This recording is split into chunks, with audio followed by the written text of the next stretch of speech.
Hi friends, எல்லாருக்கும் வணக்கம். Welcome to Madhunisha vlogs. Friends, இன்றைக்கி என்ன வீடியோ பார்க்க போகிறீங்கன்னா, சண்டே என்னுடைய மார்னிங் ரொட்டீன் விலாக் தான் பார்க்க போகிறீங்க. வாங்க வீடியோக்குள்ளே போகலாம். இப்போ தான் நம்ம சேனலை ஃபஸ்ட் டைம் பார்க்குறீங்கன்னா ப்ளீஸ் மறக்காமல் லைக் பண்ணி நம்ம சேனலை சப்ஸ்கிரைப் பண்ணி வச்சிங்க.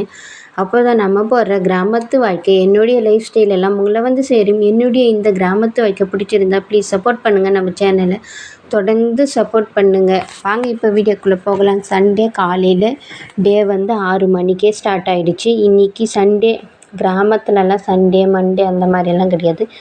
எல்லா நாளும் ஒரே நாள் மாதிரி தான் இருக்குமே. அதுவும் வீட்டில் இருக்கிற பெண்களுக்கு எல்லா நாளும் ஒரே நாளாக தான் இருக்கும். இன்றைக்கி சண்டே அப்படின்றதுனால அத்தை வந்து கொஞ்சம் நேரம் எக்ஸ்ட்ராவாக கொஞ்சம் நேரம் தூங்கலாம் அப்படின்னு சொல்லிட்டு உடம்பு சரியில்லைன்றதுனால அவங்க தூங்கிட்டு இருந்தாங்க. சரின்னு சொல்லிட்டு அவங்க இருந்தால் அவங்க தண்ணி பிடிச்சி ஊற்றிடுவாங்க. இன்றைக்கி தண்ணியும் நான் தான் பிடிச்சி ஊற்றணும். சரின்னு சொல்லிவிட்டு ஃபஸ்ட்டு எழுந்ததுமே ஆட்டெல்லாம் பிடிச்சி வெளியே கட்டலாம் அப்படின்னு சொல்லிட்டு அவுத்து விட்டுட்டேன். அவங்க வெளியே போய் தீனி இருந்தால் தீனி மேய்வாங்க. ஆனால் காலையிலே ஆட்டுக்கெல்லாம் சாப்பிடவும் கூடாது, வாயில் புண்ணு வந்துடும் அப்படின்ற மாதிரி சொல்லுவாங்க. இவங்கள அவுத்து விட்டு அவங்க பாட்டுக்கு அவங்க கொஞ்சம் நேரம் காலாடி நடந்துட்டு வருவாங்க அப்படின்றதுனால அவங்கள அவுத்து விட்டுட்டு வாசலுக்கு மழை பெஞ்சதுனால ஒரே கசன்னு, அதாவது பாசை பிடிச்சாப்புல இருக்குது. வாசல் ஒரு கலையாகவே இல்லை அப்படின்றதுனால நேற்று சாயங்காலம் சின்னதாக ஒரு கோலம் போட்டு வச்சுருந்தேன். அதை மட்டும் அந்த இடத்துல மட்டும் தண்ணி தெளிச்சிட்டு சிம்பிளாக ஏதாச்சும் கோலம் போடலாம் அப்படின்னு சொல்லிட்டு வாசலெல்லாம் கூட்டி கோலம் தான் போட்டிருந்தேன். இது செஞ்சு முடிக்கிறதுக்கு ஒரு 6:30 அரை மணி நேரம் ஆகும். வாசல் ஆடுங்களெல்லாம் பிடிச்சி வெளியே கட்டிட்டு வாசலெல்லாம் கூட்டி தண்ணி தெளித்து கோலம் போடுறதுக்கு ஒரு அரை மணி நேரம் ஆகும். சரின்னு சொல்லிட்டு இன்றைக்கி சிம்பிளாக இந்த கோலம் தான் போட்டிருந்தேன். போட்டுட்டு கொஞ்சம் ரொம்ப சிம்பிளாக இருக்கிற மாதிரி இருக்குது அப்படின்றதுனால செம்மண்ணெல்லாம் வச்சு கொஞ்சம் டெக்கரேஷன் எல்லாம் பண்ணிகிட்டு இருந்தேன். இதுதான் இன்றைக்கி போட்ட கோலம். பக்கத்துலேயே துளசி செடிக்கு சின்னதாக ஒரு ஸ்டார் கோலமும் போட்டு விட்டுட்டேன். கோலமெல்லாம் போட்டு முடித்தாச்சு. இப்போ வந்து தண்ணி எடுக்கிற வேலை தான். 7 மணிக்கெல்லாம் நிறுத்திடுவாங்க. அரை மணி நேரம் தான் தண்ணி வரும். அதுக்குள்ளே குடிக்கிறதுக்கு சாமானம் கழுவுறதுக்குன்னு எல்லாத்துக்குமே எடுத்துடணும். விட்ட உடனே ஒரு 6 மணிக்கு விடுவாங்க. அப்போ பிடிச்சோம்னா ரொம்ப ஃபோர்ஸாக ஒரு சீக்கிரமாக பிடிச்சி முடிச்சிடலாம். இப்போ கொஞ்சம் 6:30 கொஞ்சம் மெலிசாக தான் வந்துட்டு இருந்தது. சரின்னு சொல்லிட்டு அதை ஆன் பண்ணி விட்டுட்டு அந்த குடம் ரொம்புறதுக்குள்ளே மேலே போய் சூரியனை பார்த்துட்டு இருந்தேன். அவ்வளோ சூப்பராக இருந்தது. இன்றைக்கி ரொம்ப நாள் கழித்து நான் என் சூரியனை ஆரஞ்சு நேரத்தில் பார்க்குறேன். ஏன்னா சூரியனே வரதே கிடையாது, மழை பெஞ்சிக்கிட்டு இருந்தது. இவங்கள அவுத்து விட்டது தப்பாக போச்சு. காலையிலே வாழைச்செடியை நாசனம் பண்ணின்னு இருக்கா. சரின்னு சொல்லிட்டு அவளை அப்படிக்கா தேத்தி விட்டுட்டு இருந்தேன். சரின்னு சொல்லிட்டு அப்படிக்கா தேத்தி விட்டு அந்தாண்ட சைடு கட்டி விட்டுட்டோம்னா வரமாட்டாங்க அப்படின்னு சொல்லிட்டு அவங்கள தேத்தி விட்டுட்டு அப்படியே கொஞ்சம் கொஞ்சமாக தண்ணியெல்லாம் பிடிக்கிற வேலையெல்லாம் பிடிச்சிட்டு இருந்தேன். பார்க்கவே அவ்வளோ சூப்பராக ஒரு மாதிரி ஆரஞ்சு ரெட்டு கலந்தாப்புல சூரியன் வந்துட்டு இருந்தார். இதுக்கப்புறம் வெயில் காயும் தான் நினைக்கிறேன். ஒரு 12, 13ஆம் தேதி மட்டும் மழை இருக்குதுன்னு சொல்லியிருந்தாங்க. கார்த்திகை தீபம் ஏற்றுற வரைக்கும் மழை பெஞ்சிட்ருக்கோம். அதுக்கப்புறம் மழை கம்மியாயிடும்னு நம்புகிறேன். சரி, வாசலே ஒரு மாதிரி கசகசன்னு இருக்குது. எப்போ நல்லா வெயில் காய்ஞ்சிட்டு பெருசாக வாசலுக்கு சாணி தெளித்து கோலம் போடுவோமோ அப்படின்ற மாதிரி இருக்குது. இப்போ தெளித்தா ரொம்ப ஏற்கனவே ஈரமாக இருக்குது தர. அதுவும் இல்லாமல் சாணியெல்லாம் தெளிச்சோம்னா அப்படியே பிசு பிசுன்னு ஒட்டுது.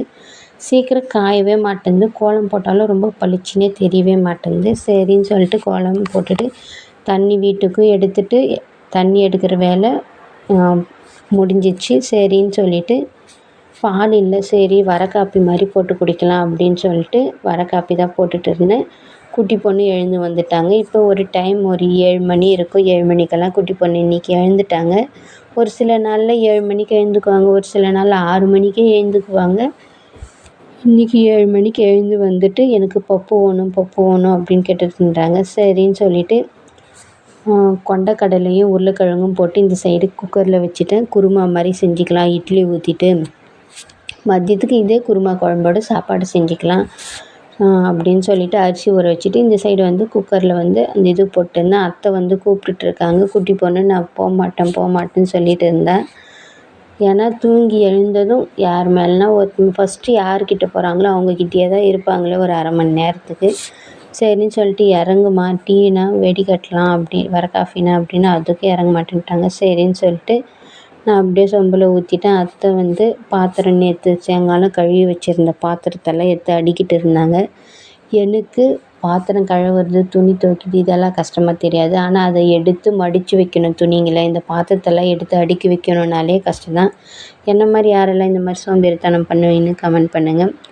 நானும் குட்டி பொண்ணும் அதுக்கப்புறமா இந்த டீ எல்லாம் போட்டு ரஸ்க் இருந்தது கொஞ்சம், சரின்னு சொல்லிட்டு அதை வச்சு சாப்பிட்டுட்டு இருந்தோம். பாருங்கள் கூப்பிட்றாங்க, போகவே மாட்டேன்றா, மூஞ்சி இப்படி கத்தி வைக்கிறான். சரின்னு சொல்லிட்டு நானும் அவளும் 2 பேரும் சேர்ந்து டீ ரஸ்க்கு சாப்பிட்டுருந்தோம். அதாவது வர காஃபியும் ரஸ்க்கு சாப்பிட்டுருந்தோம். அத்தைக்கு வந்து இந்த பிளாக் காஃபி, பிளாக் டீ இதெல்லாம் பிடிக்காது. வெறும் பால் போட்டது குடிப்பாங்க. எப்போனா ரொம்ப தலைவலிக்கிறாப்புல இருந்தால் இஞ்சி தண்ணி வச்சு குடிப்பாங்க. அவங்களுக்கும் சேர்த்து தான் போட்டேன். சரின்னு சொல்லிட்டு அவங்க வேணான்ட்டாங்க. ஏன்னா அவங்களுக்கு இருக்கிறது 2 பேர், அவங்கள விட்டுட்டு நம்ம எப்படி குடிக்க முடியும் அப்படின்னு சொல்லிட்டு, குடிங்க அத்தைனா எனக்கு வேணாம் அப்படின்ட்டாங்க. சரின்னு சொல்லிவிட்டு இந்த சைடு வந்து குருமா காஃபியெல்லாம் வர காஃபியெல்லாம் குடிச்சிட்டு வந்துட்டு, இந்த சைடு வந்து அப்படியே குருமாவை தாளித்து விட்டுட்டு குருமாவுமே ரெடி ஆகிடுச்சு. அதுக்கப்புறம் இட்லியுமே ஊற்றி வச்சுருந்தேன். இட்லியுமே சூப்பராக ரெடி ஆகி வந்திருந்தது. மற்ற நாளை விடவே இன்றைக்கி இட்லி ரொம்பவுமே சாஃப்டாக இருந்தது. நம்ம குழி ஃபுல்லாக நிரம்ப ஊற்றிட்டோம்னா அது ஒரு மாதிரி ஹார்டாக இருக்குது. அதுவும் இல்லாமல் இட்லியும் 2 தட்டு ஊற்றினாலே சரியாக இருக்கும். ஏன்னா அத்தையும் இட்லி சாப்பிட மாட்டாங்க, அவங்களுக்கு சாப்பாடு தான் வேணும் அப்படின்வாங்க. சரின்னு சொல்லிட்டு நான் எனக்கும் குட்டி பொண்ணுக்கு மட்டும் 2 தட்டு இட்லி, 10 இட்லி வரும். மிச்சம் இருந்தால் மதியத்துக்கு அதையே சாப்பிட்டுக்கலாம் அப்படின்னு சொல்லிட்டு இட்லி ஊற்றி இறக்கி வச்சுட்டு ரொம்ப சூடாக சாஃப்டாக இருந்தது. சுட இட்லியோட அந்த குருமா குழம்பு ஊற்றி சாப்பிட்றப்போ அவ்வளோ டேஸ்ட்டாக இருந்தது. சரின்னு சொல்லிட்டு குட்டி பொண்ணுக்கு அம்மா எனக்கு அப்புச்சி வேணும்னு கேட்டுகிட்டே இருந்தாங்க. சரின்னு சொல்லிட்டு அவங்களுக்காக ஒரு இட்லி டிஃபன் பாக்ஸில் போட்டு குழம்பு ஊற்றி கொடுத்துட்டேன். அவங்க எடுத்துன்னு போய் சாப்பிட்டுப்பாங்க. ஒரு சில டைமில் ரொம்ப தொந்தரவு பண்ணுவாங்க, ஊட்டியே விடணும் அப்படின்னு சொல்லிட்டு. இன்றைக்கி நீ சாப்பிட்டுக்கோ அப்படின்னு சொன்னதும் அவங்க பாட்டுக்கு அவங்க சாப்பிட போயிட்டாங்க. சரி இந்த சின்ன ஹாட் பாக்ஸ் ஒன்று இருந்தது, அது எங்கேன்னு தேடி கொஞ்ச நேரத்தில் தேடி கண்டுபிடிச்சி எடுத்துகிட்டு வந்துட்டேன். எடுத்துன்னு வந்து அதில் இட்லியெல்லாம் போட்டு வச்சுட்டு இருந்தேன். இதில் குட்டி பொண்ணு வேறு அலப்பறை பண்ணிகிட்டு இருந்தாங்க, அம்மா எனக்கு ஊட்டி விடு அப்படின்னு சொல்லிட்டு. தங்கம் நீயே சாப்பிடு அப்படின்னு சொல்லிட்டு இருந்தேன். சரின்னு சொல்லிட்டு அதனுடைய பாக்ஸு கிடச்சிடுச்சு. மூடி எங்கேன்னு தேடிட்டு இருந்தேன். சரி ஃபஸ்ட்டு இட்லி போட்டுடலாம், அதுக்கப்புறம் மூடி எங்கே இருக்குதுன்னு தேடி இது பண்ணிக்கலாம் அப்படின்னு சொல்லிட்டு ஃபஸ்ட்டு இட்லியெல்லாம் எடுத்து போட்டுட்டு இருந்தேன். இட்லி ரொம்பவுமே சூப்பராக சாஃப்டாக வந்திருந்தது. இது கூட சிக்கன் குழம்பு இல்லைன்னா மட்டன் குழம்பு எதனா இருந்தால் இன்னுமே ரொம்ப டேஸ்ட்டாக இருந்திருக்கும்.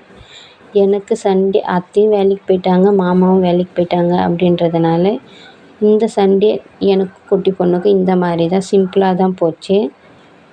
இட்லியெல்லாம் எடுத்து வச்சுட்டு மூடி போட்டு வச்சுட்டு அதுக்கப்புறமா ப்ரஷ் பண்ணிவிட்டு வந்து நானும் குட்டி பொண்ணும் உக்காந்து பொறுமையாக சாப்பிட்டுட்டு இருந்தோம். இந்த சண்டே எனக்கு இந்த மாதிரி தான் போச்சு. காலையில் இதுக்கப்புறம் எந்த வேலையும் இருக்காது. வீட்டில் இருக்கிற சின்ன துணி மடிக்கிற வேலை, வீடு பெருக்கிற வேலை, இந்த மாதிரி சின்ன வேலைங்க தான் இருக்கும். அதெல்லாம் முடிச்சுட்டு உக்காந்து டிவி பார்க்க வேண்டியது தான். இந்த அழகான என்னுடைய கிராமத்து வாழ்க்கை பிடிச்சிருந்தா ப்ளீஸ் மறக்காமல் லைக் பண்ணி நம்ம சேனலை சப்ஸ்கிரைப் பண்ணிங்க. இது போல் வீடியோஸ் எல்லாம் வேணும்னா தொடர்ந்து எனக்கு சப்போர்ட் பண்ணுங்கள். தேங்க்யூ ஃபார் வாட்சிங். டாடா, பாய் பாய்.